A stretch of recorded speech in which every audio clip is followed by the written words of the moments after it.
Дзяніса і ўсё гэтым разам атрымаецца.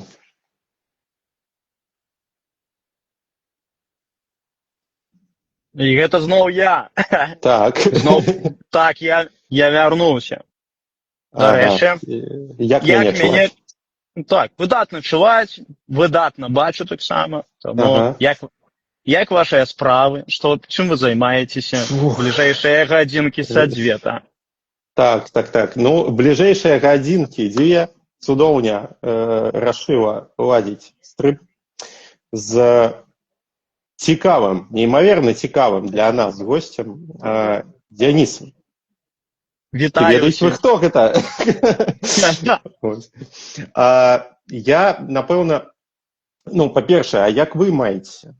Вы раскажыце. Пятніца. Увесь горад з'язджае на вёску. Адчуваецца нейкая такая маленечкая стома. У мяне самога, але ў мяне заўтра не выходны, і нават паслязаўтра не выходны таксама.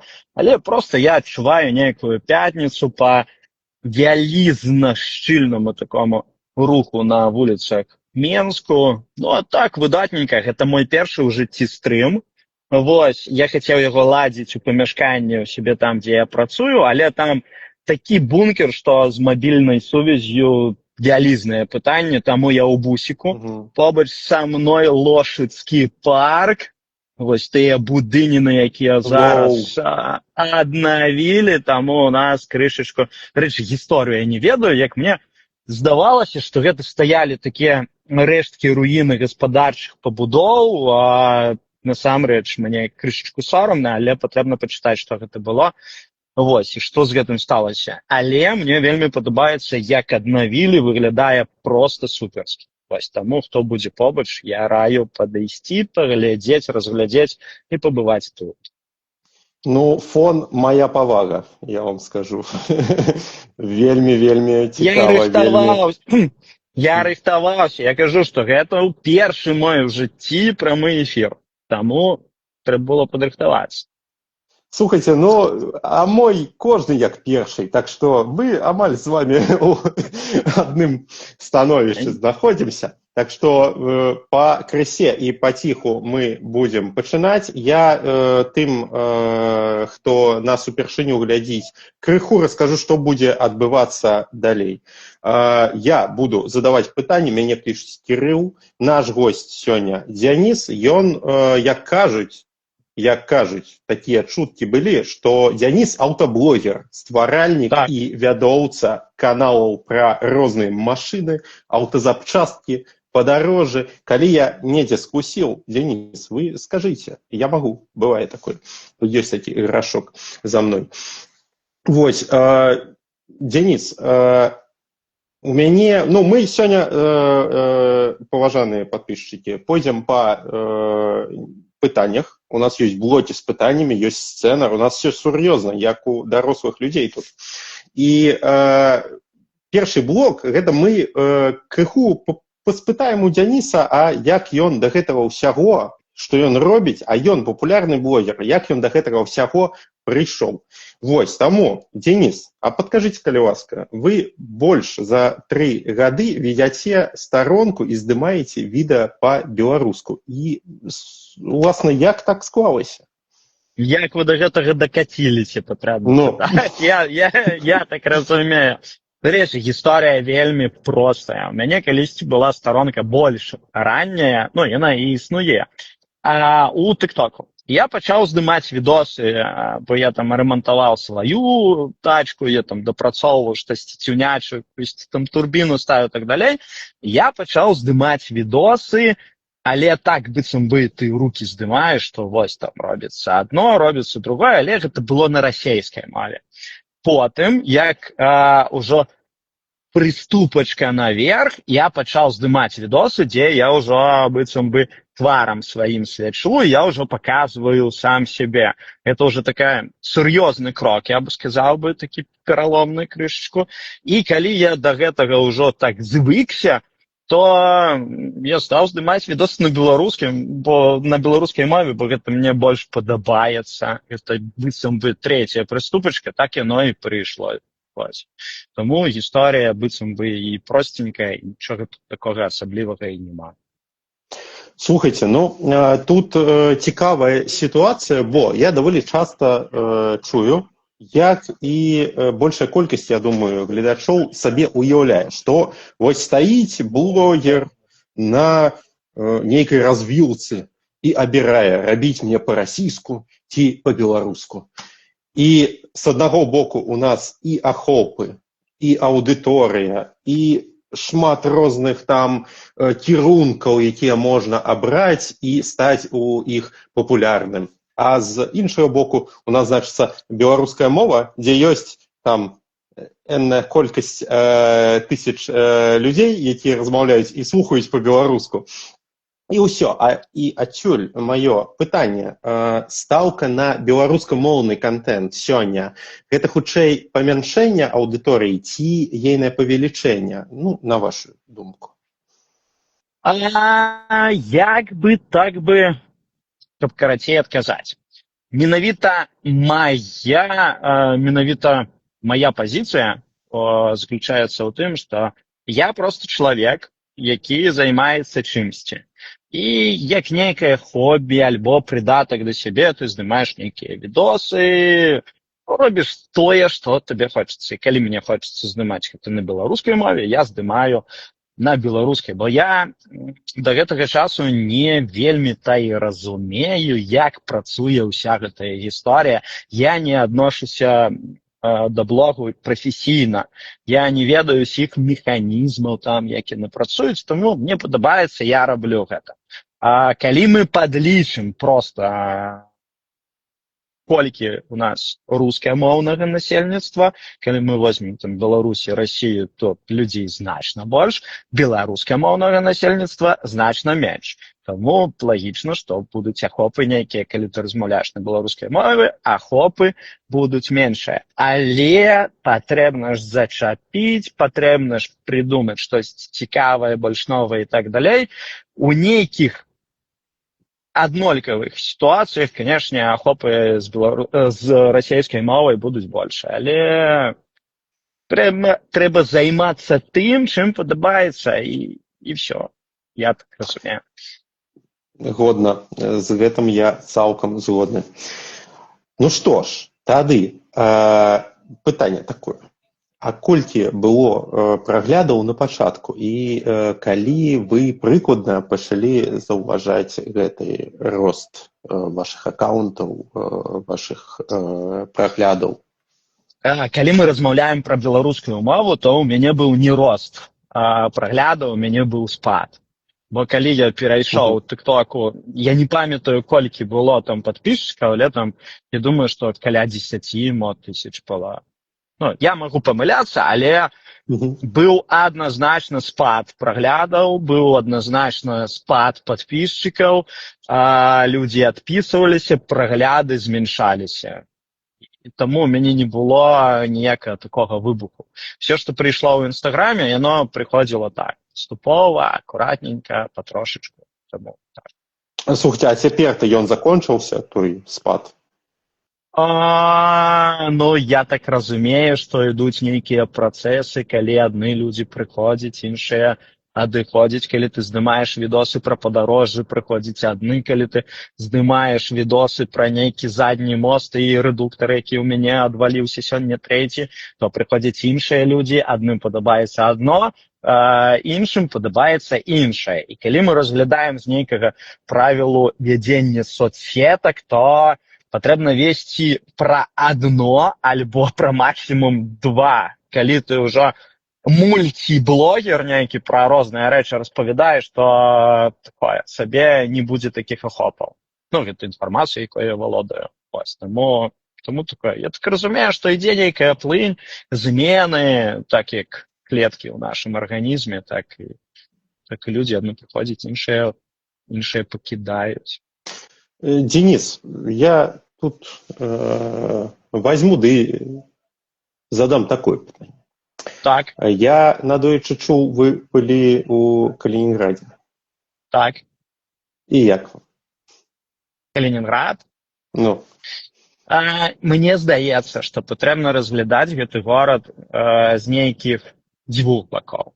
Так як мне цікавая гісторыя, мне цікавыя старажытныя пабудовы, абарончыя нейкія крэпасці і так далей, мне было вельмі цікава. Адначасова з тым я ўпершыню бачыў море. Гэта мы былі ў Зеленаградску і што там яшчэ Светлагорск. Вось. Таму, калі гістарычна разглядаць Калінінград, вельмі круты горад сам сабой, і мне вельмі спадабалася. Калі чалавек, які пазаўчора прыляцеў з Балі, альбо чалавек, які, не ведаю, розныя людзі бываюць. Я думаю, што чалавек з нейкімі вельмі вялізнымі запросамі, наўрад ці будзе там цікава так, як мне. А горад выдатны. Ці плануеце вы пра яго нешта здымаць? Я бы проста не знайшоў у вас... Не, адназначна не, я там паздымаў нейкія рылсы. Мне вельмі спадабаўся паміж Калінінградам или Зеленаградскам быў музей смецця. Суперскі музей, там такія вырабы, там такі палёт фантазіі чалавечай, такі высокі ўзровень творчасці, супер, просто супер. І розныя гістарычныя музеі, музеі акеана і так далей. Тому такое. Рылсікі, пэўна, рылсаў не было, я штосьці такія фотаздымкі выкладываў. Цікава, я чаму запытаўся, бо чытаў пра тое, што вы і пра падарожжа так ці інакш расказваеце, а ваша вандроўка ў Калінінград, яна была не для таго, каб нешта паздымаць, а папросту. Не, вандроўка ў Калінінград была па той прычыне, што у Белаве былі зніжкі яшчэ летам, вось, і таму мы набылі там танныя білеты на самалёт. Дарэчы, я першыню паляцеў на самалёце. Вось, мы паляцелі ў Калінінград. Супер. Слухайце, класна. Мне ведаеце, што падабаецца, калі людзі могуць кудысь з'ездзіць ці злётаць не толькі праз тое, каб паздымаць нешта, да? А я не памятаю, у якім фільму я бачыў гэта, што трэба яшчэ сваімі вачыма зачапіцца і пакінуць нешта ў памяці пра тыя мясціны ці пра тыя падзеі, якія з табой адбываюцца. А тое, што яны будуць там у вас там, недзе на тэхніцы, гэта насамрэч часта амаль нічога і не азначае. Не так гэта каштоўна. Мне здаецца, што людзі, якія здымаюць блог пра падарожжы і падарожнічаюць па ўсім свеце, то яны не адпачываюць, яны робяць нейкую працу. Таму гэта складана, адназначна складана, але патрэбна абстрагіравацца, проста дастаць мабілку з кішэні, сфоткаць, пакласці назад і проста насычаць сябе вось гэтымі эмоцыямі таго, што ты бачыш новае, прыгожае, цікавае. У нас там пакрысе нават пішуць, па-першае, вітаем. Мы ўсіх вітаем, мы радыя, што вы зайшлі да нас, што вы да нас далучыліся, што вы нас глядзіце. Мы роўна для вас гэта ўсё і робім. Дзеля вас, толькі вас чакаем. І там ёсць пытаннячкі у нас у каментарах, мы іх абавязкова прачытаем і задамо, все будзе добра, пачакайце, у нас ёсць сцэнар, мы яшчэ па яму рухаемся так ці інакш, але ніводнае пытанне, я вам абяцаю, сардэчнае маё абяцанне, што мы не прапусцім. Денис, вы казалі пра спад нейкі праглядаў падчас таго, як вы пачалі па-беларуску рабіць відэа на сваім канале ці ў сваіх соцсетках. Ці хацелася вам калі-колечы спыніць блогінг, кінуць гэта ўсё праз такія падзеі? Адназначна не. ну гэта быў нейкі пачатак. У маей гісторыі не будзе ніякіх такіх яркіх адчуванняў рускасці альбо беларускасці, бо я раблю тое, што мне падабаецца, і таму я перайшоў, перайшоў, пайшлі спады, і нічога там асаблівага то і не сталася, таму я раблю ў першую чаргу гэта для сябе, пэўна, бо мне так хочацца. Таму тут няма ніякіх спрэчак пра мову, альбо тое, што я перайшоў, прагляды спалі, я вярнуўся зноў у пошуках нейкай аўдыторыі вялізнай і так далей. Таму я вельмі проста да гэтага стаўлюся. Слухайце, так ці інакш, вось у нашай з вами сферы, я уж не блогер, я больш прадстаўнік там аккаунту, я магу там браць інтэрв'юшкі розныя і гэтак далей. Але я ўсё адно, так ці інакш, часам адпускаю нейкія рэакцыі ці адчуваю эмоцыі наконт таго, што нам пішуць. І вядома, што часам гэта хейт. Так. Як часта вам пішуць хейтары і як вы на іх рэагуеце? Ці чапляюць вас каментары? Ці нешта такое? Вось як вы гэта ў сабе ўнутры перажываеце, калі вам такія людзі пішуць? У мяне ёсць вельмі цікавая гісторыя. У мяне быў далёкі там адзін з нейкіх першых выбухных відосаў пра Citroën. Я там так казаў, што не сплю, не п'ю, не ем, бо ўзяў сабе Citroën. І там быў каментар, які мне напісалі у пятніцу ноччу, нейкі чалавек без аватаркі, і ён напісаў: «Да пайшоў ты!» Вось так. І я так разумею, што я зачапіў яго нейкія пачуцці наконт гэтай тачкі, але мне вельмі было не той, каб радасна, але я парадаваўся таму.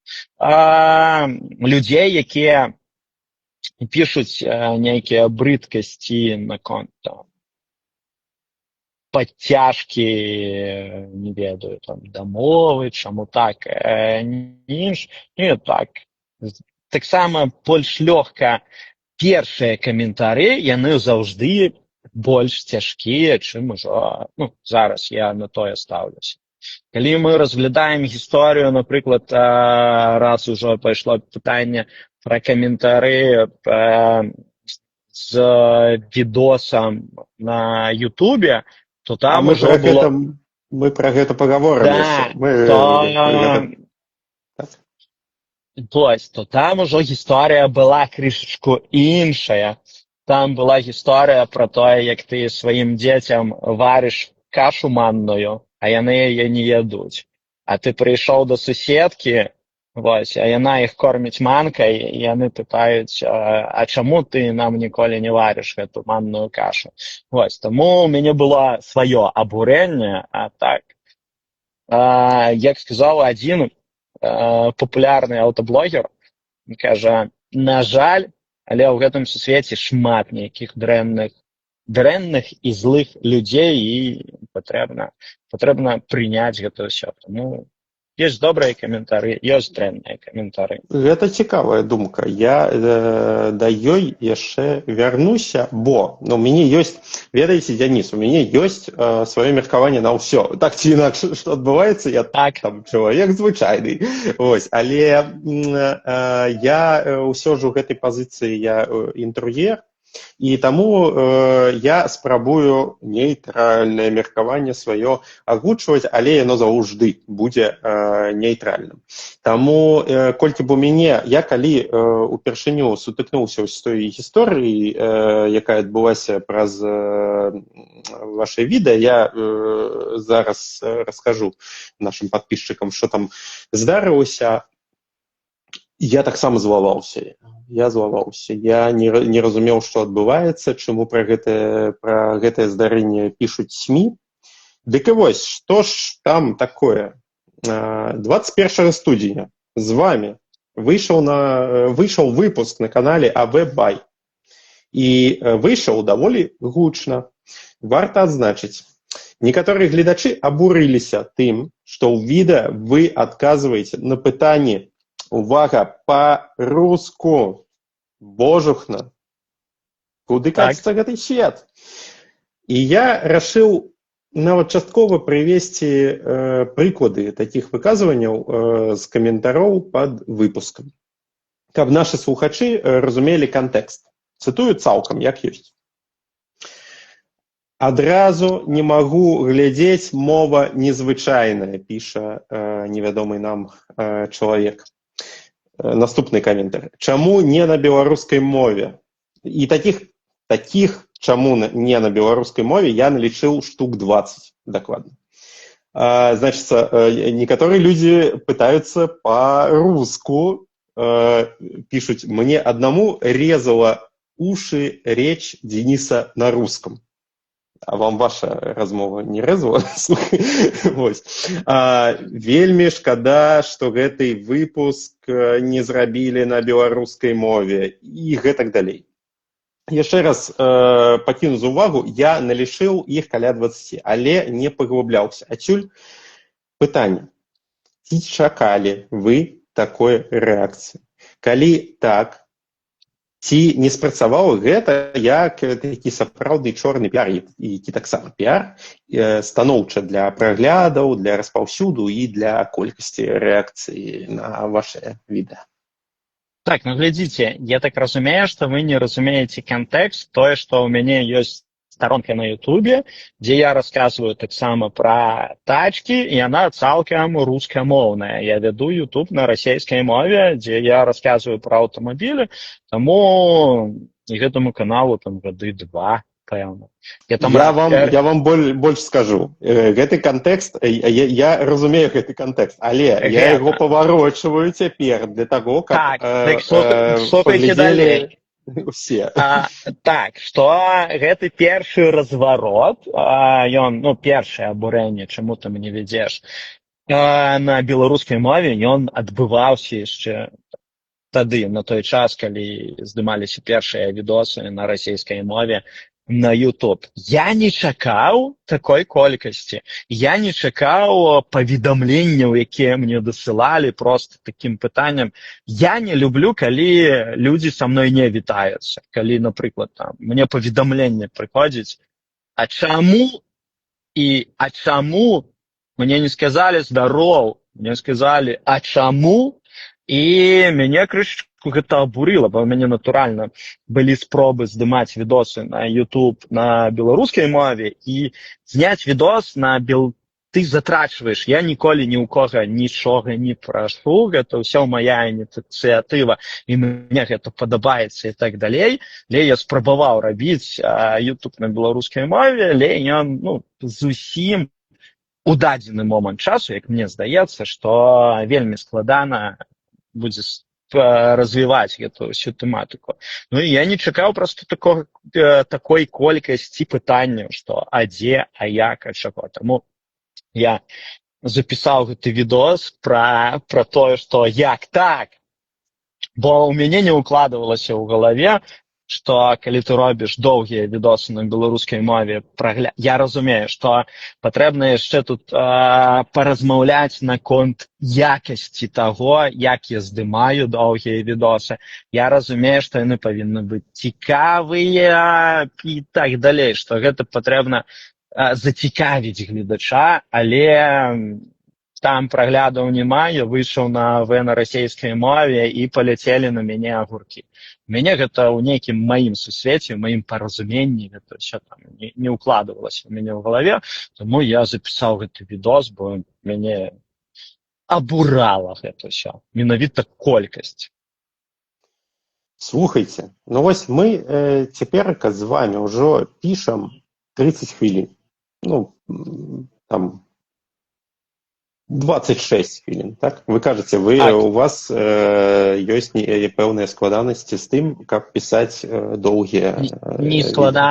Не складанасці. Для таго, каб запісаць на беларускай мове, напрыклад, агляд аўтамабіля, альбо каб пісаць на беларускай мове нейкую гісторыю пра тое, што ты чымсьці займаешся.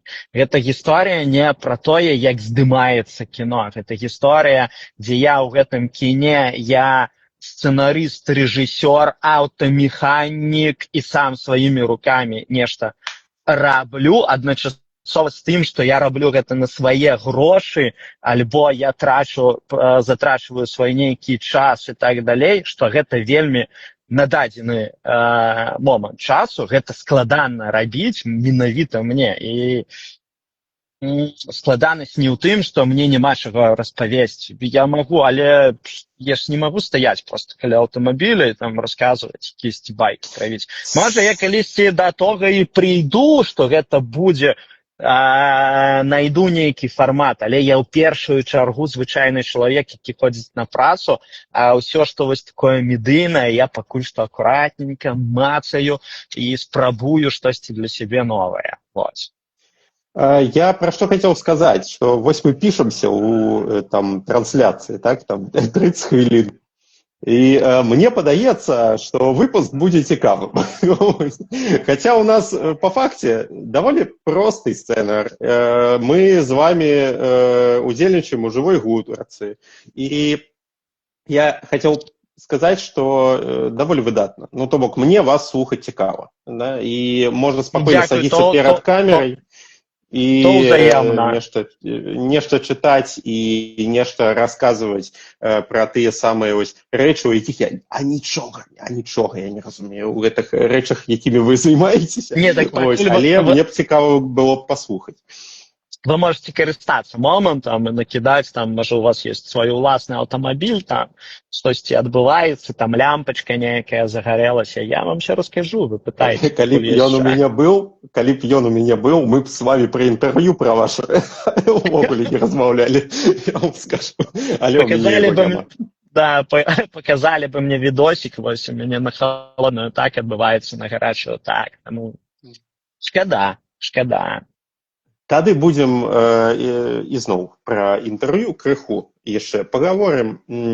Гэта ўжо з цікавасцю у меня такое пытанне. А ці слушна я разумею, што папросту выпуск АВ рабілі па-руску толькі таму, што гэта быў іх стандарт, ну, то бок патрабаванне каналу ці іхні фармат, які не прадугледжвае інтэрв'ю па-беларуску. Не, зусім гэта не так, но гэта ж было не інтэрв'ю. У мяне ёсць нейкая праца. Выпуск, я выбачаюся. Была гісторыя пра тое, што я потрапіў у нейкую новую галіну з рухавікамі, там, дзе я выбіраю рухавікі для того, каб людзі не траплялі на нейкія дрэнныя гісторыі, дзе набываецца вельмі дарагі рухавік, а праз некалькі месяцаў зноў яго патрэбна мяняць. Дык вось, гэта натуральна гісторыя пра нейкую сваю ўласную справу. Ну і я сам разумею, што калі я зайду на гэты відос і буду размаўляць па-беларуску, калі я буду ездзіць па разборках і размаўляць па-беларуску, тэлефанаваць, то гэта будзе крышачку не так, пэўна, гарманічна, як я лічу. Таму я зайшоў туды на расійскай мове і быццам бы так яно і вінна быць, бо не трэба заходзіць у манастыр са сваімі правіламі, як кажуць, альбо у госці са сваім самаварам, як я лічу. Калі ў мяне будуць нейкія моманты альбо будуць абставіны, калі я палічу сам, што мне патрэбна выступіць і быць на беларускай мове, на вялікай шырокай аўдыторыі, я выйду там на беларускай мове, я буду размаўляць там на беларускай мове. Я палічу, што ў тым кантэксце, як гэта было з падборам рухавіка, гэта было б крышачку, як бы сказаць, не так гарманічна, як яно атрымалася.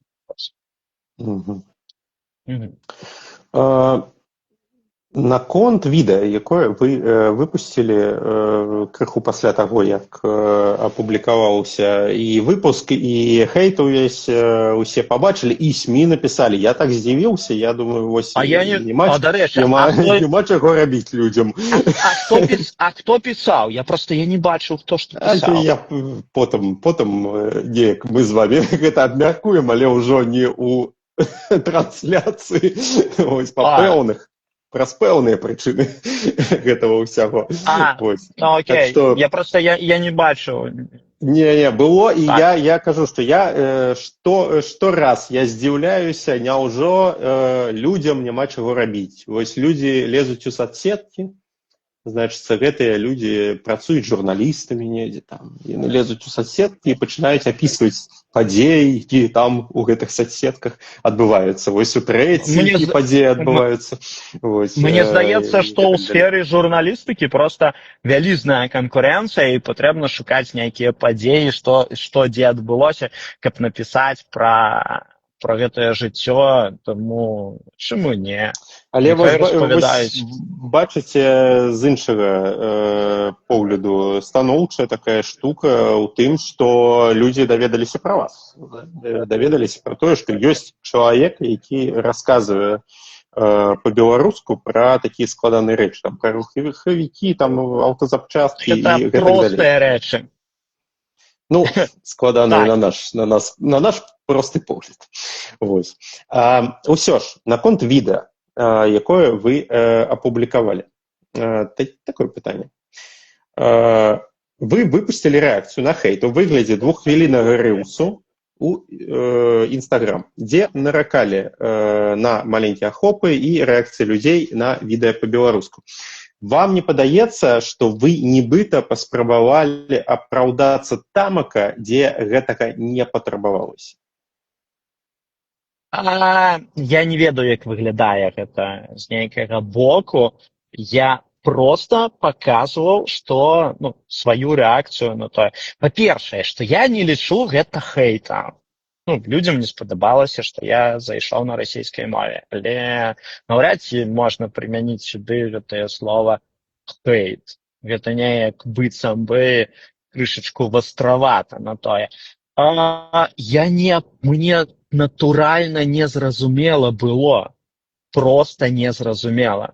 Чаму менавіта склалася так, што я зайшоў на расійскі, і мне паляцелі агуркі, нягледзячы на тое, што ў мяне на Ютубе ёсць старонка на расійскай, дзе я размаўляю на расійскай, нягледзячы на тое, што ў мяне былі спробы запусціць Ютуб на беларускай, але там былі такія нізкія прагляды, і тая гісторыя, якую я распавядаў, яна была натуральнай, так яно і было.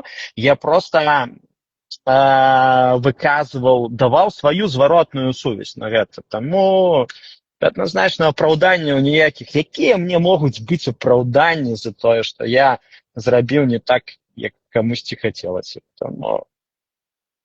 Сапраўды. Не, ситуацыя цікавая і смешная. Чаму я задаю гэта пытанне? Бо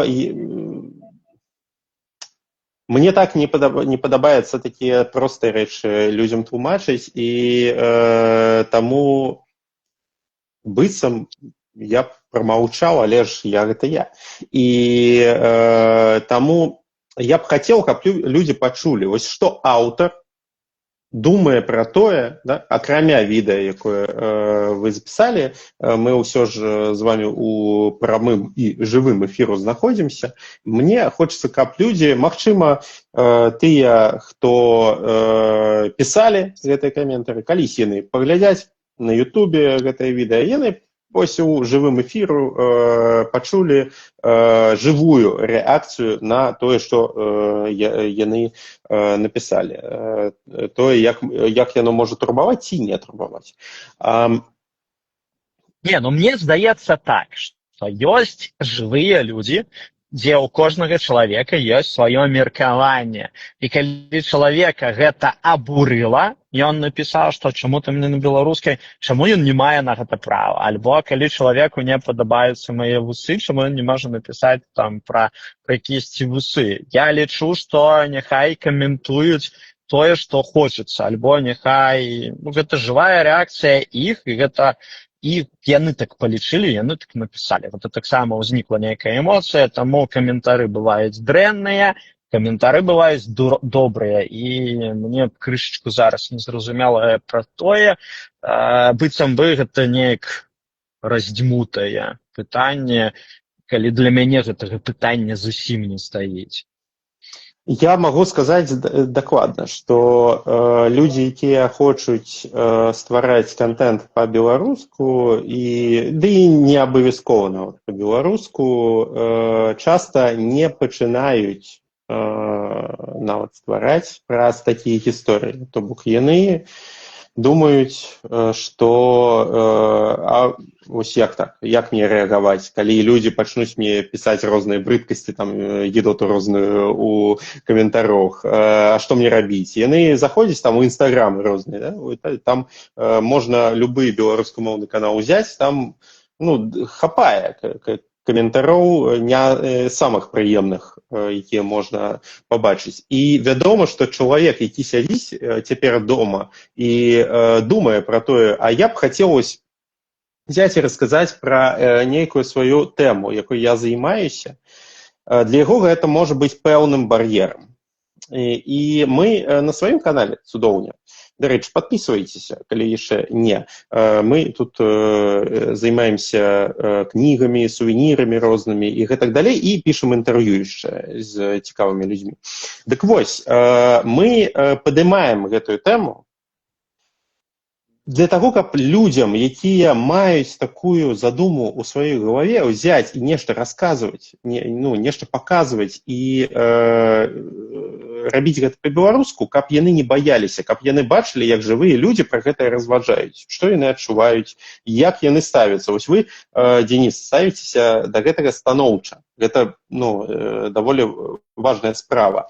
Але ж па вашым відэа, якое вы выпусцілі, можа паказацца зусім па-іншаму.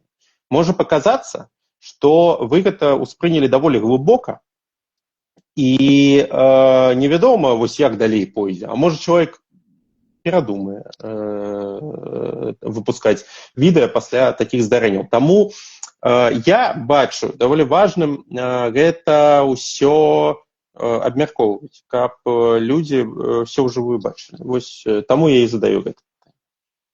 Таму я і магчыма, павялічваю там важкасць той тэмы. Но мне здаецца, што для мяне яшчэ быў такі пункцік, тое, што так як я не зусім развіта вяду гэтую соцсетку, як я лічу, бо я не ведаю там розных прыёмаў, што ўсё ж такі патрэбна нейкая сувязь паміж аўтарам і аўдыторыяй. І вось яна, гэту сувязь там і праявілася, так як я кажу, што я спрабую крышачку штосьці там пашыраць сваю такую блогерскую дзейнасць, калі гэта можна так, дарэчы, калі гэта можна так назваць. Мо для мяне гэтага пытання зусім няма, не існуе і так далей. Калі людзі захочуць, я не ведаю, што патрэбна, каб я здыму відос, альбо калі я убачу, у мяне з'явіцца час, калі патрэбна будзе раскрыць нейкую тэму, я таксама я ўсё зраблю, там напішу, але мне самому, так як я жывы чалавек, які займаецца нейкай справаю, мяне ў самога абмежаваны нейкі час і рэсурсы, мне парой складана нават там, я бачу нейкую цікавостку, нават тэхнічную альбо не тэхнічную, і я так, трэба зняць, окей, і я супраціў нейкаму свайму часу, не тое, каб у мінус сабе, але просто там бачу контент, окей, я там падздыму, бо гэта не той, каб не асноўная, гэта зусім не асноўная дзейнасць у маім жыцці. Гэта так, стороначка. Гэта я так, маркі збіраю, вось там наляпіў яшчэ у альбом, яшчэ адна марачка. Так, я заклікаю гледачоў задаваць нам пытанні. Ёсць у нас пэўныя праблемкі з тым, каб іх прачытаць, але мы іх ужо паціху рашаем. Тут пытанне такое было. Мне падаецца, гэта першае пытанне, якое нам напісалі ў чаце. Мне не так даўно трапіліся блогі кузаўной майстэрні і металаапрацоўкі. А ці агулам магчыма знайсці такі контент на беларускай, ці то адзінкавыя выпадкі? Слухайце, ну, калі вы... Денис, магчыма, вы ведаеце нешта яшчэ падобнае? Нават і не. Дарэчы, я мало часу правожу ў соцсетках, ну, калі на тое пайшло, што не зусім у мяне ёсць час там пагартаць. Якісь соцсеткі, я ведаю, што ёсць чалавек, які займаецца электрыкай, мінскі монтажны хасла, пэўна. Яго такі на беларускай мове вядзе таксама Макс, які рамантуе ровары, таксама на беларускай мове у яго праскакваюць відосы. Все, что связано с ремонтом автомобилей, не только каб я лічу там себе одним, такого я не сустракаў ни про металлоапрацоўку, ни просто там про автомобили. Тому, ну, всего не. Я со свайго боку таксама скажу. Ну, па-першае, я крыху не моя сфера інтарэсаў, і я тут амаль што нічога не змагу параіць. Вось, таму ну, не зможам, што зробіш. Вось, так што шукайце, самі нам параіце, каго паглядзець і гэтак далей. Денис, апошняе пытанне наконт гэтага балючага інтэрв'ю. Прайшоў месяц. Ці змянілі вы свой погляд на падобныя сітуацыі адносна таго часу, калі вы знялі гэтае відэа? Была нейкая эвалюцыя? Да, у мяне не было ніякага погляду на тую сітуацыю. У мяне было абурэнне. Чаму? Ну, вось, я і кажу пра абурэнне. Ну, у мяне было абурэнне.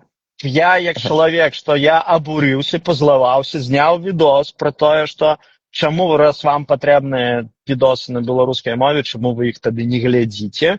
І ўсё на тым. І жыццё ідзе далей. Таму, ну, не ведаю, для мяне гэта была не тое, каб глыбока, гэта проста была маленечкая зваротная сувязь. Тады ўсё. Адштурхаем гэта інтэрв'ю. Пагаворым пра стварэнне контенту. Насамрэч, тут нам людзі накідалі розных такіх не пытанняў, а хутчэй прамоў нават.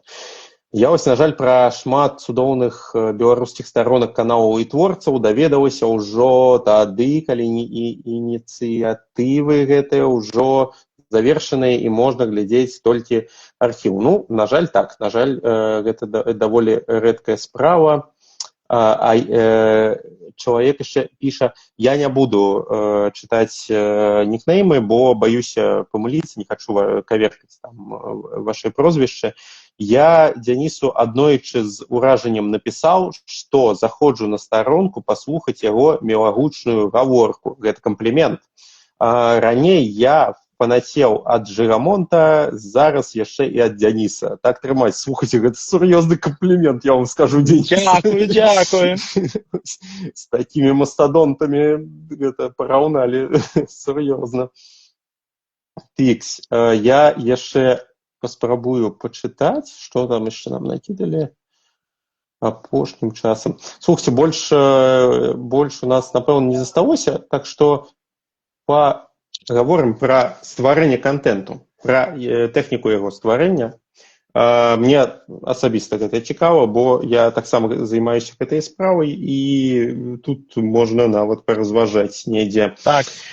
Вы прыдумалі ідэю відэа. Ну, з'явілася яна у вас. Раскажыце, што далей, што вы робіце па кроках, якімі інструментамі для здымкі ці монтажу вы карыстаецеся? Так, ну у мяне мабілка. калі мы размаўляем пра нейкі Інстаграм.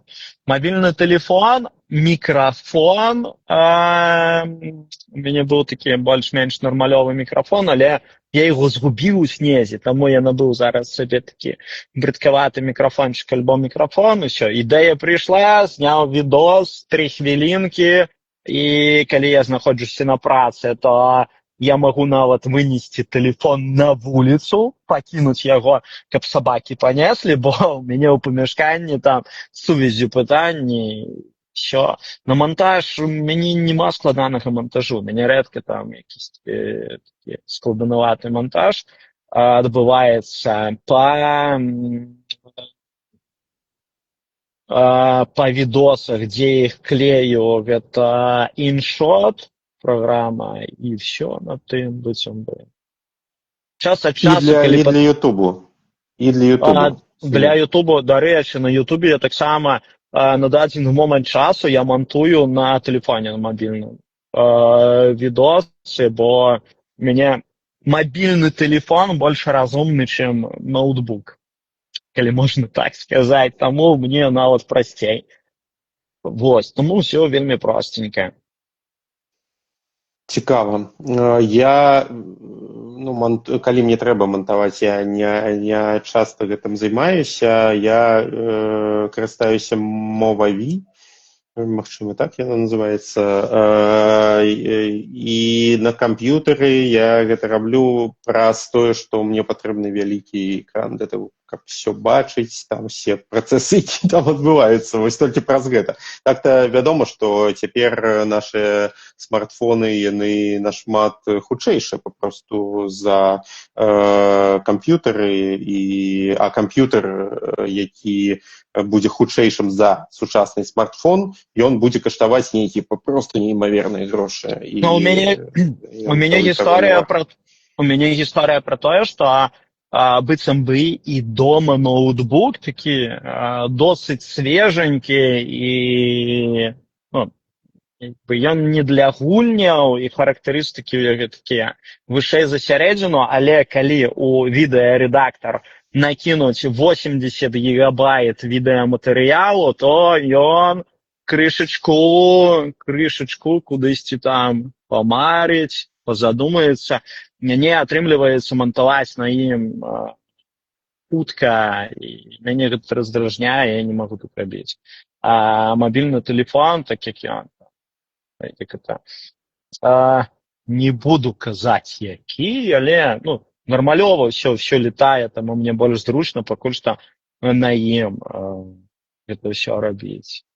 А так, што датычыцца нейкай гісторыі ад таго, як прыйшла ідэя, і да таго, як выйшла ўжо гісторыя з відосам, то гэта вельмі маленечкі час праходзіць з таго, бо звычайна гэта дастаў мабілку з кармана, мабілку з кішэні, альбо папрасіў кагосьці патрымаць да таго, каб пазнялі, і ўсё, там некалькі хвілін, монтаж, і ўжо выйшла ў сусвет. То бок, а вось святло, у вас ёсць святло, я вось бачу, што насупраць вас нейкі ліхтарык стаіць. Гэта зараз, бо ў бусе, калі б я зараз быў у бусе, то было б зусім бы цёмна. А так, я рэдка карыстаюся, у мяне, пэўна, няма ні аднаго відоса, акрамя тых, там, дзе я сидзеў, там, якісь навіны, я спрабаваў пісаць, можа, я вярнуся да гэтага, спрабаваў пісаць якісь там навіны, якія адбываюцца проста там на беларускай мове, там, расказваць, то таксама я ставіў звычайную кальцавую лямпу, якая крышачку там падсвечвала мне. Вось, і сидзеў для того, каб не было так цёмна. Так, мяне ўсё так досыць прымітыўненька, без нейкага спецабсталявання і дадатковых прылад. Вось тут цікавая рэч, бо ўсё залежыць, мне падаецца, ад чалавека, які гэтым займаецца. Бо ёсць людзі, якія думаюць так, я, напрыклад, такі чалавек, што тое, што ў мяне з'явілася ідэя, гэта добра, але ж мне Там трэба з'ездзіць дадому, ўзяць святло, ці з'ездзіць да працы, взяць адтуль святло. Трэба ўзяць там мікрафоны, а ці падзараджана гэта ўсё, а ці дзе там падзелася ладаванка, а тое, а сёе. І ад ідэі зняць відэа да рэалізацыі часам праходзіць там тыдзень. Ці нешта такое. І я чаму і пытаюся, мне цікава, што быццам у людзей, у якіх гэта ўсё робіцца хутка, атрымліваецца лепей. Вось яшчэ адзін камплімент вам. А вы як думаеце? Мне здаецца, што гэта проста вельмі розны падыход да нейкай справы. Ёсць людзі, якія прафесійна займаюцца нейкімі здымкамі, альбо людзі, якія прафесійна жывуць гэтай сёй справай, таму там і падыход такі сур'ёзны. Можа быць, калі б я падыходзіў сам пра нейкія рэчы, святло, яно б лепш выглядала, але зараз у мяне такое адназначна не атрымліваецца, бо вельмі складана падзяляць гэта відэаз'ёмкі, сама праца, шэраг нейкіх сваіх там унутраных пытанняў і так далей. Падыход павінен быць добры, але не заўжды гэта атрымліваецца. Тут, дарэчы, я б не называў ці ваш падыход добрым ці дрэнным, ці мой падыход добрым ці дрэнным, бо яны папросту розныя, ўсё. Я кажу, што у вас там, калі так паглядзець, у вас 17 тысяч падписчикаў у Інстаграме, да? Вось і вынік таго, што вы не карыстаецеся там некаторымі рэчамі і не так заганяецеся там над абсталяваннем. Можа, у гэтым пытанне, каб я займаўся больш сур'ёзна, альбо каб у мяне было больш нейкае прафесійнае абсталяванне, альбо там нейкія, можа б іх было не 17, а 117. Я таксама разумею, што якасць відэа, яна ўплывае на колькасць ахопаў і так далей. Але я нейкімі каротенькімі, маленечкімі крокамі іду ў гэты бок і больш часу аддаю гэтаму. Таму так. Так, нам пишуць. Была такая рубрика калісь. Карацей, сітуацыя, калі творцы контенту і тыя, каму гэты контент цікавы, не перасякаюцца адно з адным. Я так разумею, што гэта наконт інтэрв'ю. І вось тут напісалі яшчэ нам. Таксама хацеў бы здымаць шмат цікавага контенту па тюнінгу аўто, але няма на гэта часу. Калі ласка, займайцеся. Я не світаю. Перадаю, я ўпершыню не ведаю, як гэта рабіць, як тут стрым вядзецца, калі рэагаваць. Можна, перадаю прывітанне Дзянісу. Дзяніс, як справы, як там што. Калі будзеш праязджаць, заязджай на гарбатачку, калі ласка. Вось, так. Вось. Жыццё такое. Дарэчы, я таксама ведаю вельмі шмат таленавітых людзей, якім ёсць пра што расказаць, якім ёсць пра што распавесці, навучыць людзей, але на тое патрэбен час, патрэбны нейкія рэсурсы і так далей. Так, але яны могуць у вас браць прыклад, вось,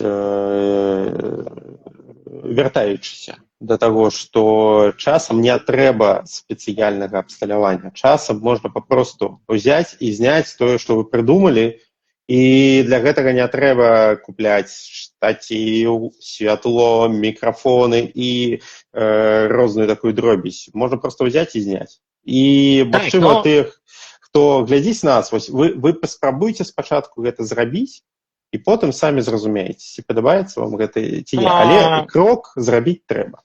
Все адно. Мне здаецца, што ёсць нейкая галіна, як мабільная фотаздымкі, Дарэчы, можна і проста на фотокамеру тэлефону зрабіць выдатныя здымкі, але без гука не будзе добрага відэа, гэта 100%.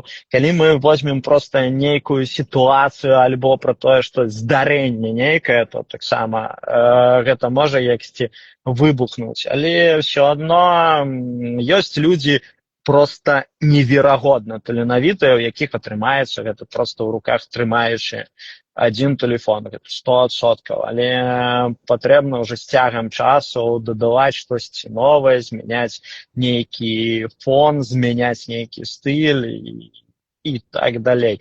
Не ўсё ўплывае, тут зразумела, што дай чалавеку проста, не ведаю, неверагодную колькасць інструмента альбо ресурса, і той чалавек, які можа штосьці зрабіць, ён зробіць гэта і без яго. Это таксама размова пра аўтамабільных майстроў, як кажуць, што дай дурню там інструмент і нічога не атрымаецца, альбо просто пазаві чалавека з голымі рукамі, і ён штосьці зробіць. Таму гэта таксама такое філасофскае пытанне, як яна. Давайте ўжо наадварот, мы яксьці увайдзём. А расскажите, калі ласка, чым вы займаецеся, як вы час бавіце? Вы расказваеце пра тое, што я просто, на жаль, я не пазнаёміўся з вашай творчасцю. Якія відосы вы здымаеце, у якім фармаце, якое абсталяванне вам да того патрэбнае? Слухайте, я здымаў, калі асабіста пра мяне. Я здымаў розныя відосы, здымаў іх на розную тэхніку і мантаваў, а калісь даўно пачынаў з таго, што пісаў сцэнары пад міні-фільмы. У мяне вось цяперка стаіць святло насупраць мяне, гэта лямпа спецыяльная і на штатыве. У мяне навушнікі максімальна там прасцецкія, як прасцецкія, там сярэднія, гэта Marshall, усім вядомы. І яшчэ адзін маленькі штатыў стаіць пад тэлефонам, гэта такі кітаец зусім простенькі. Вось і ўсё, і тэлефон. Гэта для стрыму. Для відэа бывае па-рознаму. Для відэа яшчэ патрэбны там мікрафоны. У нас ёсць там падвоены мікрафон, ёсць адзінарны мікрафон боя. Калісь мне ён спадабаўся праз якасць і невялікі кошт. Вось, у мяне ёсць падобная штука. Гэта ўжо як яна называецца? Не, окей, это стадикам. Стабілізатор, так. Да. Так, а відос на якую тему? Дзе паглядзець? Што разглядзець? У нас ёсць відосы на цудоўні. Яны розныя. Яны бываюць пра тавары, яны ёсць агляды на кнігі, яны ёсць такія гульнявыя відосы, дзе мы рашылі там адсняць нейкую тэму, прыдумаць нейкую гісторыю. Іх даволі мала. Яны ў нас цяперака выходзіць рэдка праз пэўныя прычыны, але мы хутка гэта выправім. Думаю, што ўжо бліжэй да лета мы зноў будзем іх здымаць. Вось. Так што ўсё можна паглядзець на цудоўні. Зноўку. У нас ёсць здымкі на цудоўні, якія мы робім. Мы здымаем сувеніры, здымаем кнігі розныя і гэтак далей. То бок ёсць, у нас бывае фотографы прыходзяць, бывае мы самі здымаем.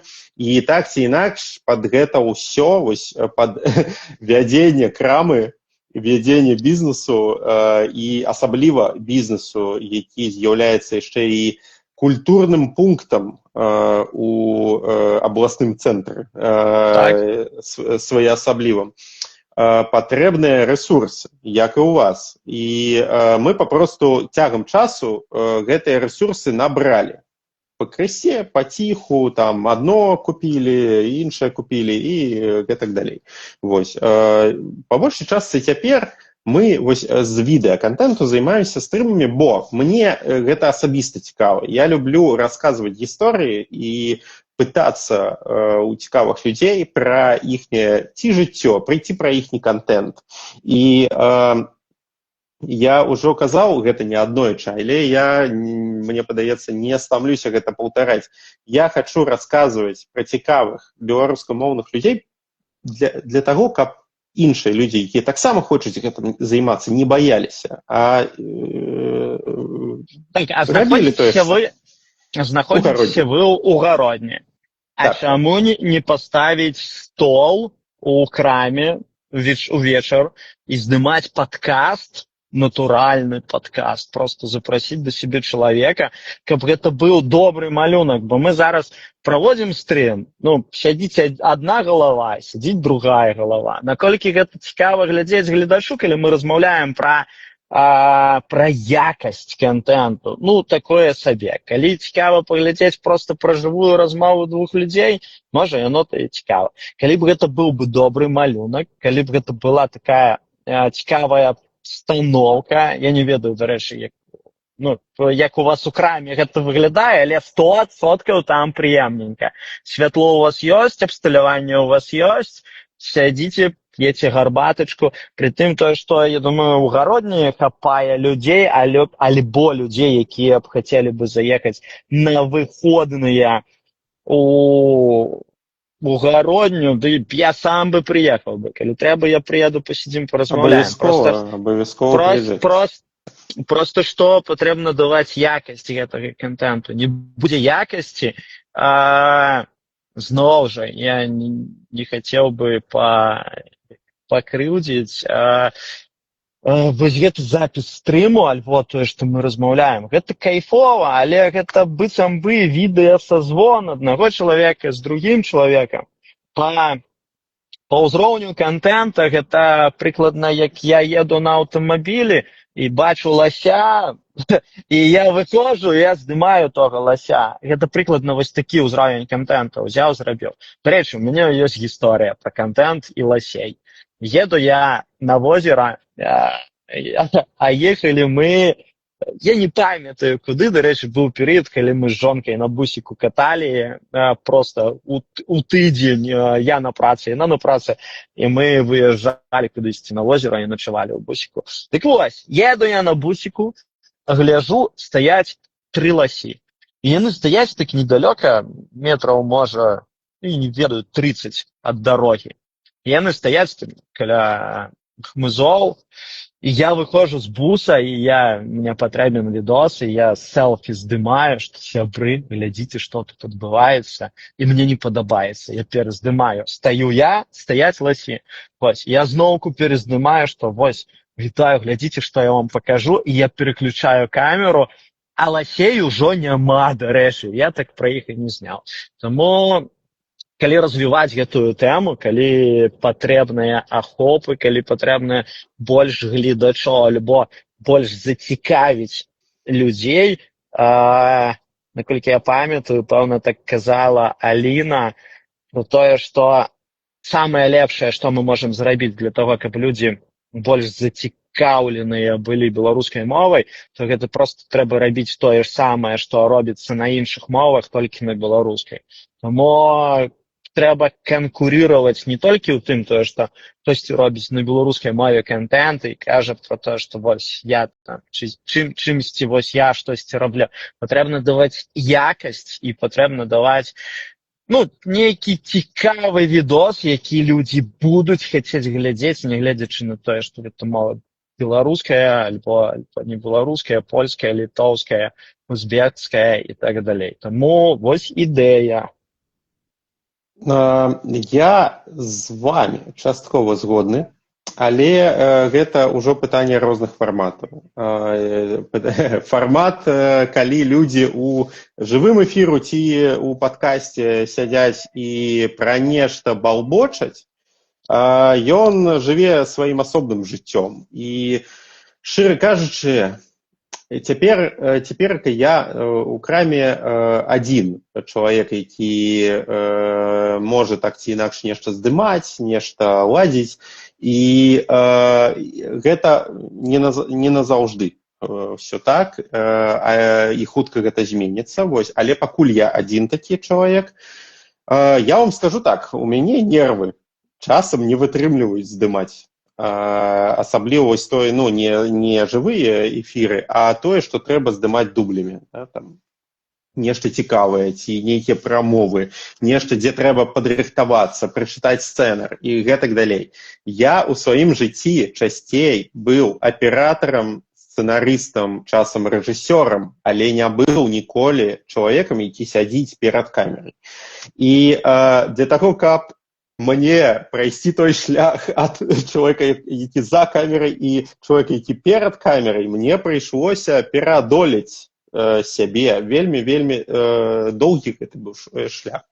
І патрэба такая ёсць. І ідэя гэтая годная.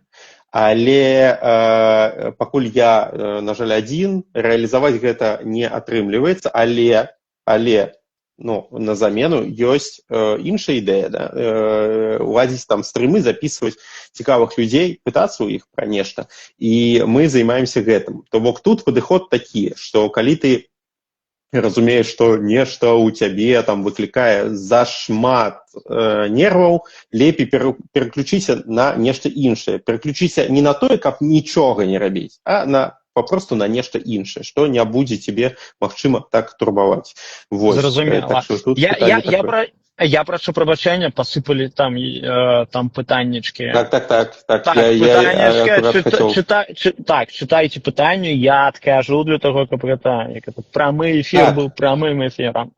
Глядзіце, Дзяніс, тут было пытанне. Раскажыце, калі ласка, з чаго началася, як пішуць, ваша блогерская дзейнасць. Калі хочаце, адкажыце, калі не хочаце, у нас будзе запіс гэтага стрыму, можна будзе... Так, ну, то Тацяна пытаецца, я ўжо казаў пра гэта, што само прыйшло, раблю тое, што чым падабаецца. Проста блогерская дзейнасць, здымаў відосікі пра аўтамабілі, пра нейкія дапрацоўкі, потым ужо пачаў здымаць сябе, быццам бы з тварам паказваць сябе сусвету, а потым як трэцяя прыступка пераадолець, гэта перайшоў, пачаў трансляваць нейкія гісторыі менавіта на той мове, якой мне падабаецца. Так, і другое там пытанне было. Калі б не займаліся аўто, то якую сферу выбралі б? Гэта таксама складана. Я думаю, што тут такога адзінага адказу няма, бо, мне здаецца, я бы мог бы нейкія экскурсіі праводзіць, напрыклад. Але мне адначасова з тым падабаецца фізічна папрацаваць. Не ведаю нават. Я ў сваім жыцці хачу прыйсці да того, што я сяжу на беразе заходняй Двіны, акуратненька, можа нават, сяжу, і пішу кнігу. Да чаго я іду. А сферу дзейнасці, я спрабую рознае, я шмат чаму навучыўся, шмат чаго умею, так бы мовіць, а займацца, чым бы я хацеў бы займацца менавіта як праца, такое складанае пытанне. Дзякуй, панове, але ж трэба сыходзіць, было дуже прыемна паслухаць. Дзякуй вам, дзякуй за тое, што прыходзіце. Там яшчэ нам падзякавалі і не аднойчы. Мы, даражэнькі, мы ўсё чытаем, і нам вельмі прыемна тое, што вы пішаце розныя прыўкрасныя рэчы і розныя прыўкрасныя каментары. Давайте, напэўна, паспрабуем паразмаўляць пра мэты. Ці ставіце вы перад сабой мэты, напрыклад, там 5 відэаў ў тыдзень ці 50 тысяч падпісчыкаў праз год? Калі так, то якія, а калі не, то чаму? Бо ж кажуць, што сістэмныя публікацыі спрыяюць пашырэнню ахопаў. Я думаю, што сістэмныя нейкія дзеянні – гэта тое, што называецца дысцыпліна. Можа б яно і хацелася б, але не заўсёды яно ў мяне і атрымліваецца. Якісьці відосік, каб у дзень, і я разумею, чым больш контенту, тым больш ахопаў просто, калі мы там колькасці па нейкай бярэм. Менавіта нейкай мэты, што датычыцца дзейнасці у інстаграме альбо дзейнасці ў блогу у мяне асабліва няма. Ёсць мэта чалавечая, мужчынская, перамагчы ўсіх і даляцець да зор. Таму так. У першую чаргу як я сам для сябе гэтую гісторыю бачу, я крышачку далёка плаваю менавіта ад дзейнасці вось такой блогерскай, якая яна павінна быць, якой яна павінна быць як прафесійная дзейнасць. Калі ты гэтым займаешься, то патрэбна якраз таки тое абсталяванне, пра якое мы размаўлялі, патрэбна нейкія дзеянні ў сістэме, патрэбныя сцэнары, патрэбныя нейкія ідэі, цікавасці і план. У мяне, на жаль, што пакуль такой гісторыі няма. Не ведаю, ці прыйду я да гэтага, ці не прыйду, але я просто жывы, звычайны чалавек з сваімі мэтамі. У мяне няма ніякай гісторыі там па плану, колькі падпісчыкаў патрэбна, альбо слухайце, 17 000 чалавек. Сябры, дзякуй, што вы ёсць. Калі падумаць пра гэтую лічбу, каб я ніколі пра тое не думаў, зараз 17 000 гэта неверагодна вялікая колькасць. Кожнага абнымаю, дзякуй, што вы такія, гэта ўжо вельмі крута. Куды яшчэ далей? Так, тут выдатнае пытанне напісалі. Ці патрэбная беларускім механікам уласная беларуская лаянка на выпадак абласных шпілек і на выпадак абласных шпілек і балтоў? Вось так, і я таксама падумаў, что такое особная белорусская лаянка? Ладно, я слухаю. Да, я бачыў відосы там, дзе людзі, якія расказваюць, як брахаць па-беларуску правільна. Я ведаю гэтыя словы, але я вам скажу, што крэпкім беларускім мужчынам не баліць нават на сэрцы. Яны ўсё ўспрымаюць, каб было. Таму і лаяцца не трэба, і не бярыце блізка да сэрца, скажу я так. Таму і лаянка не патрэбна. Ну так, сапраўды, можа, трэба неяк больш чыстую планку атрымаць у сваёй размове.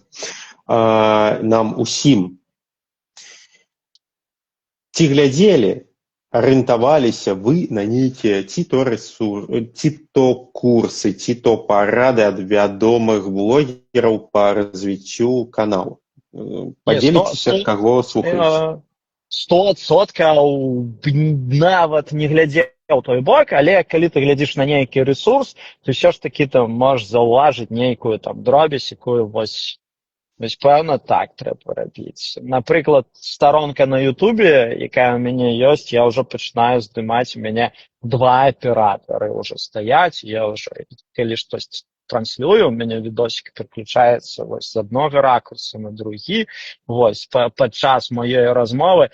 Гэта просто такія звычайныя нейкія рэчы, але я не паглядзеў, вось, руку на сэрца кладу, я не праглядзеў ні аднаго відоса пра тое, што патрэбна, каб рабіць, каб развіваць свой блог. Бо ёсць я, ёсць блог.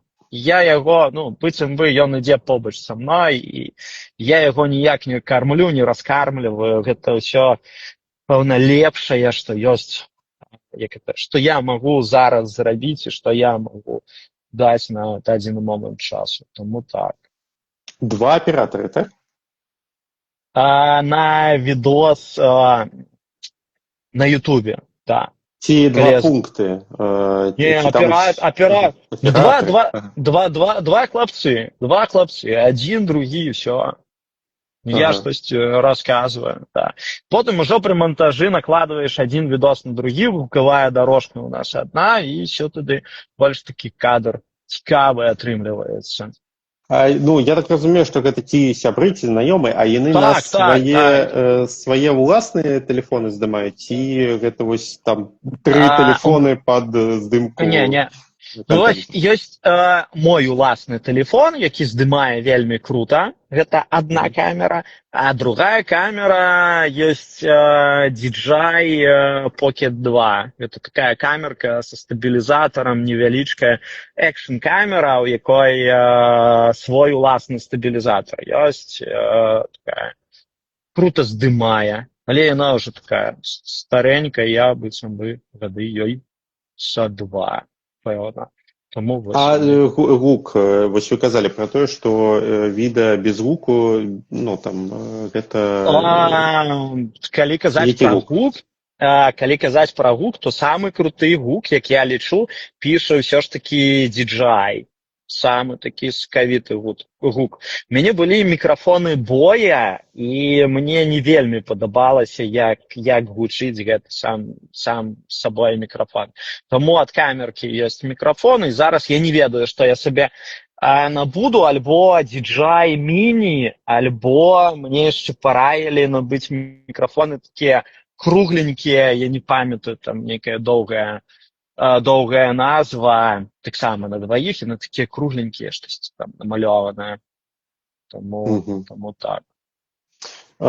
Пішуць нам, ці лёгка пішуцца вершы пра рухавікі і каленвалы? Што натхніла на такую форму? Ды лёгка. Нема ніякіх пытанняў напісаць верш пра каленвал. І нават зараз вы спыталі, як пішуць верш пра каленвалы. Амаль так, альбо зараз, можа, я тут хвалююся акуратненька, але ўсё вельмі проста. Калісьці я сяду на бераг рэчкі і напішу сваю першую кнігу, там можа будзе проза, можа будуць вершы, не ведаю, але ўсё тое, што я звершаванага падаю на сваёй старонцы, гэта ўсё тое, што плыве на паверхні. Там глыбей, там значна больш гэтай гісторыі, але яна пакуль што апрацоўваецца, захоўваецца і чакае нейкага больш такога сур'ёзнага часу. Денис, ад мяне пытанне. А ці карыстаецеся вы для таго, каб пісаць гэтыя вершы, напрыклад, падборшчыкам рыфм, ці... Да, пра што размова? Сорамна пра такое пытацца. Не, канешне. Не цікава, бо я люблю тэхналогіі. Вось такія тэхналогіі, калі, напрыклад, людзі ёсць падборшчык беларускамоўных рыфм. Ну, беларускія словы, там можна впісаць слово, напрыклад, ён дае слова, там словы з такімі ж канчаткамі, і мне так цікава было, я не пішу вершы, але я сядзеў, напэўна, добрыя 2 гадзінкі у гэтым сервісе і папросту туды ўводзіў розныя словы і глядзеў на сагучныя. Вось, таму я думаў, магчыма, людзі там... Мне здаецца, што гэта прыкладна такая ж гісторыя, як пра напісаныя песні нейрасеткамі. Яно, можа, і цікава, але выдаваць гэта за сваё, мне здаецца, это крышачка такое махлярства. Мне нават зараз складана, каб вы разумелі мой вайб, мне зараз складана пісаць нататкі ў тэлефон. Мне хочацца, каб гэта была папера, і мне хочацца, каб гэта проста вось я пісаў па паперы, не алоўкам, канешне, там, але ўсё адно, я нават рэдка пішу, мне не падабаецца пісаць вершы ў мабілку. Я больш такі, я лепш буду там на лаве сядзець, на лаве, я жартую, канешне, пра тое, але сучасныя тэхналогіі, гэта ўсё вельмі добра, але гэта вельмі далёка ад творчасці чалавека, альбо ад літаратуры, альбо ад вершаў. Я так заўважыў, вы даволі негатыўна ставіцеся да розных там шаі і гэтак далей. Не, гэта не пра тое размова, што гэта наша рэчаіснасць, тое, што гэта ўсё вельмі крутая тэхналогія, але калі прыцягнуць гэту тэхналогію да напісання песні, калі з музыкай, то халера яе бяры, там музыку, якая розніца. Мне здаецца, ўсё творчасць павінна ісці ад сэрца альбо ад душы. Творчасць гэта тое, што адзін чалавек укладвае сваю нейкую энергію, укладвае частку сябе і перадае іншым. Вось гэта творчасць. А калі верш будзе напісаны з штучным інтэлектам альбо праз падбор рыфма, ну гэта ж не пра творчасць. Гэта што?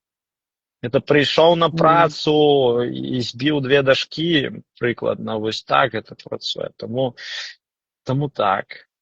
Не, наконт падбор рыфм, слухайце, не, гэтым карысталіся пісьменнікі, ну, то бок гэта праблема тут... Сядзеў? Да, не, праблема тут у тым, што раней чалавек, каб падабраць рыфму, напрыклад, у яго там кудысь не вяжацца слова, ён залязаў у слоўнік сапраўды і шукаў словы, яны яму маглі дапамагчы, гэтыя слоўнікі, каб нагадаць слово, якое круціцца ў галаве, якое ён не можа, напрыклад, там згадаць. Такое бывае, асабліва бывае, калі людзі пішуць вялікія даволі вершы, ці там паэмы, ці як гэта называецца. Бывае такое, што чалавеку патрэбна нейкая крыніца, каб крыху пашукаць у тым ліку натхнення і нейкае цікавае словце. Гэта розная гісторыя, дзе пісьменнік сядзіць за сталом, бярэ слоўнік, адкрывае яго. Слоўнік пахне кнігаю. Ён шукае гэтае слова, ён мацае гэты слоўнік. І гэта іншая гісторыя, калі ты бярэш мабілку і там... Гэта ўсё такое сінтэтычнае. А вось тое натуральнае, вось так я лічу. Але я не за тое, што патрэбна адмовіцца. Мы зараз па мабільнаму тэлефону то размаўляем. Гэта ўсе тэхналогіі, ад якіх нельга адмаўляцца, і гэтым патрэбна умець карыстацца. Але творчасць яна тут, а штучны інтэлект ён тут. Таму такое. Я выкажу сваё меркаванне, хоць і не планаваў, але я ненавіджу шаі музыку. Папросту у мяне, ну, мне кепска, калі я гэта чую, і калі чалавек піша пра тое, што ён з дапамогаю шаі стварае музыку, я хутчэй за ўсё не вярнуся на гэтую старонку больш, бо я даволі радыкальна да гэтага стаўлюся. Не з вашай пазіцыі, не з таго, што гэта не творчасць, а з таго, што, ну, як правіла, атрымліваецца нейкае вайно. Вось. І калі праз 100 ці 200 год там гэтыя шаі навучацца выдаваць нешта, хаця крыху падобнае да Пінк Флойду, напрыклад, ну тады і паглядзім. А пакуль не могуць. Вось і ўсё.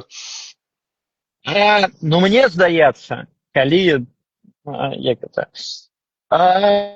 калі музыка менавіта біт, альбо там штосьці напісанае штучным інтэлектам, то нічога такога. Чалавек, які паклаў на гэтую музыку словы, ну, нічога ў тым страшнага няма. Але калі адкрыць зараз, пэўна, Яндекс.Чарт, тое, што адбываецца, то там, наколькі мне трапляюцца нейкія кароткія відосікі, то там шмат песен, якія напісаныя штучным інтэлектам.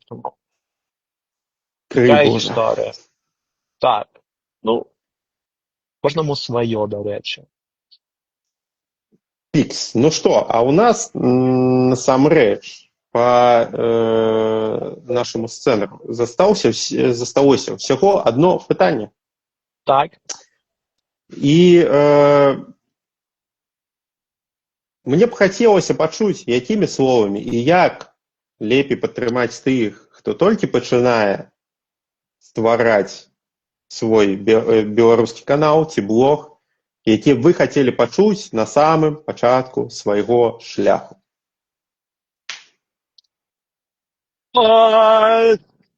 Так, можа, гэта не прыгожа, што я так акают на трансляцыі. Я не ведаю нават, што б я хацеў бы пачуць. У мяне ўсё ідзе так, як я б хацеў бы. Я задаволены тым, што ў мяне атрымалася. Я задаволены тым, што зараз у мяне адбываецца. У мяне няма ніякай такой петлі, дзе я забуксаваўся, бо дзякуй Богу. І так, што ўсё вось так добра складваецца. Таму што б я хацеў пачуць, то пэўна нічога б не хацеў бы пачуць. Що і так добра, дзякуй усім, хто мяне падтрымліваў, дзякуй тым, хто са мной з самага пачатку, вы крутыя. Што б менавіта сам я параіў чалавеку, які толькі зараз пачынае ствараць нейкую старонку, альбо весці нейкі блог на беларускай мове, гэта менавіта маё меркаванне і тое, як у нас ладзіцца сусвет. Мне здаецца, што калі ты робіш нейкую старонку на беларускай мове, то ты проста павінен рабіць яе на беларускай мове. Рабі ўсё так, як робяць іншыя, толькі на беларускай мове. І ўсё. А добрыя ці дрэнныя каментары там будуць, гэта ў любым выпадку будуць. Розным людзям падабаецца альбо не падабаецца таксама розныя рэчы, і гісторыя пра хейт, яна можа як прыйсці, так можа і сысці, таму рабі, што падабаецца, і ўсё будзе добра, мне здаецца так. Ну што ж, у нас акурат прайшло 1,5 гадзіны. Пытанняў у нас быццам у чаце больш няма.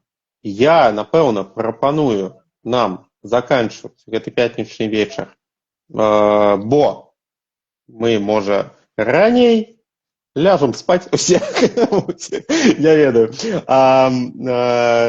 Насамрэч, калі, сапраўды, мы увесь сцэнар прайшлі, усе блокі мы пазадавалі пытанні. Калі у вас, паважаныя гледачы, ёсць яшчэ пытанні, у вас ёсць яшчэ там пару хвілінак іх задаць, я яшчэ раз скажу, хто такі Дзяніс? Дзяніс аўтаблогер. Ён расказвае пра розныя цікавыя рэчы ў машынах і свае падарожжы. І я вам шчыра раю падпісацца на ягоныя соцсеткі. Вось. У яго ўжо акурат там 17 тысяч, крыху менш за 17 тысяч. Давайте дапаможам. Мне падаецца 16,9 там нешта паказвала падпісчыкаў у Інстаграме, так? Апошняя лічба была, да, 16. Вось, трэба дапамагчы чалавеку. Людзі, калі вам цікава, то пераходзьце на мой канал, падпісвайцеся, калешне. Калі не цікава, то не падпісвайцеся. Нема ніякай мэты. Няма, я не стану больш шчаслівы, калі там стане 17. Я не стану больш шчаслівы, калі там будзе 20. Я ўжо шчаслівы, што вы ёсць у мяне. Таму дзякуй вам вялікі за гэта. Што б я хацеў бы сказаць напрыканцы? Гэта быў першы ў маім жыцці прамы эфір, прямая трансляцыя. Хутчэй усяго я ўжо пачну выходзіць там прамую трансляцыю ўжо там на сваёй старонцы дзесьці. Самастойненька так размаўляць з аўдыторыяй, бо гэта такі цікавы крок у маім жыцці. Вялізны дзякуй, што вы мяне запрасілі сюды. Мне было прыемна з вами пазнаёміцца. Буду ў гародні, калі не забудуся, а я хутчэй сяго не забудуся, вось, то я завітаю до вас у краму. Вось, тому дзякуй вялікі, ўсё выдатненька. Дзякуй вам за тое, што згадзіліся паразмаўляць у нас у цудоўні, у прамым эфіру.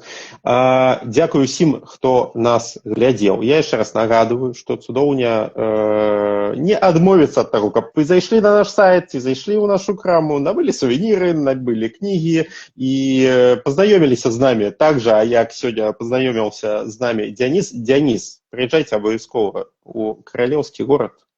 Мы ў самым цэнтры, мы вас будзем чакаць. і абавязкова зробім з вами і фотачкі, а магчыма і запішам нейкае відэа пра тое, што вы да нас все ж трапілі, прыйшлі, пасядзім, пап'ём гарбаты, пап'ём кавы, што вы любіце, і пагутарым яшчэ. Так што шчыры дзякуй за гэты эфір. Дякую всім, да сустрэчы, сябры. Всяго добрага.